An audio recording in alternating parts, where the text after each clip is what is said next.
perché redenti dal dolore noi possiamo divenire nuove creature.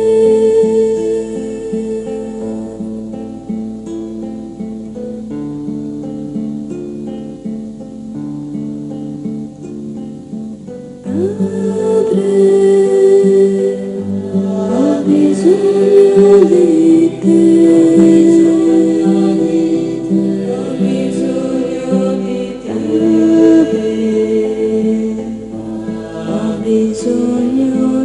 te,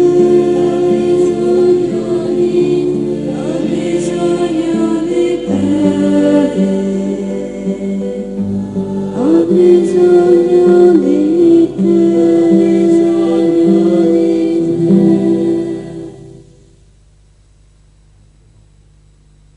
Mais le démon, l'éternel ennemi, ne restait pas les bras ballants à regarder ce serviteur de Dieu qui lui faisait la guerre.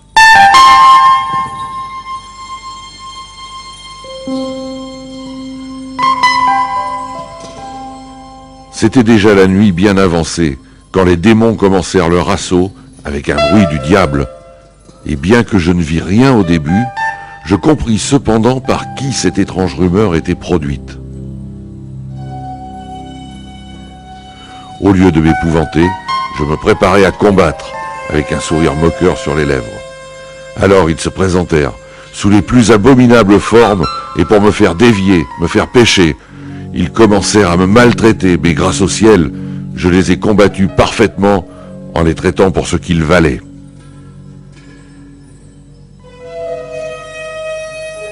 Et tandis que je voyais s'en aller leurs efforts en fumée, ils me tombèrent dessus, me jetèrent à terre, me frappèrent très fort, jetant en l'air les oreillers, les livres, les sièges, et poussant des cris désespérés et prononçant des paroles extrêmement sales.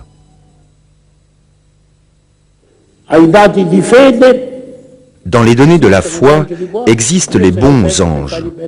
Dieu s'en sert pour faire le bien aux hommes. Et puis, il existe des mauvais anges, c'est-à-dire des anges qui ont refusé de servir Dieu et qui, par leur malice, déchaînent leur rage contre Dieu en détruisant l'homme dans sa relation divine.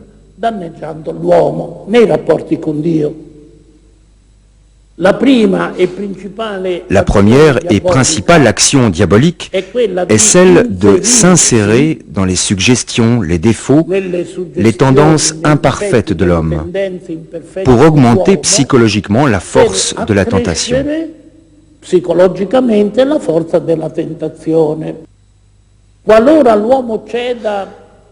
Dans le cas où l'homme cède aux suggestions diaboliques, le démon peut avoir contribué à l'augmentation de la tentation. Cependant, la culpabilité est personnelle. 90% des personnes qui font du spiritisme s'en défendent parce qu'ils l'ont fait pour jouer.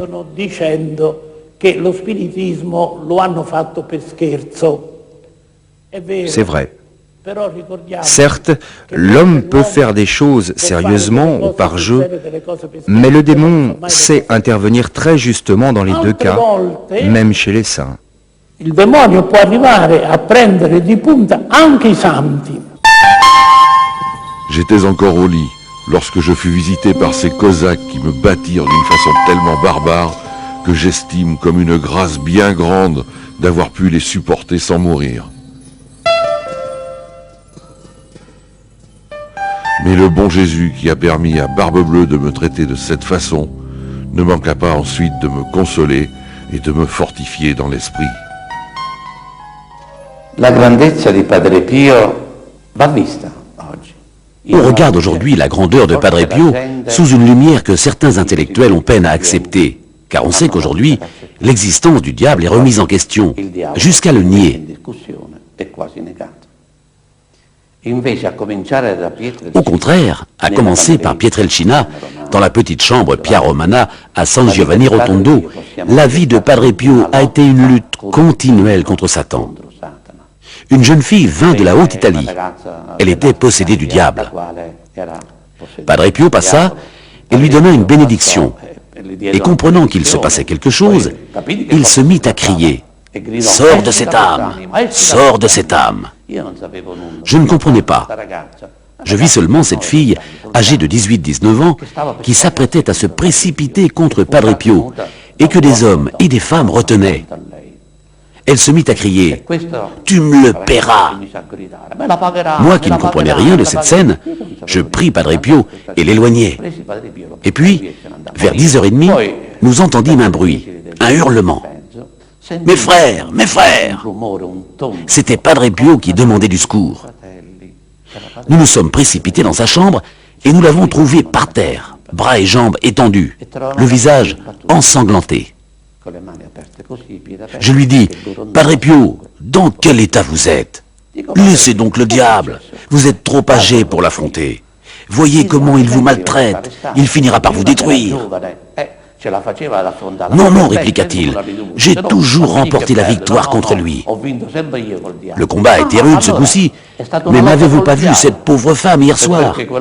Elle me faisait tant de peine. » C'est ainsi qu'il nous raconta comment il avait dû affronter corporellement le diable pour réussir à libérer cette femme. Aveva dovuto affrontare fisicamente il diavolo, però poi c'era riuscito.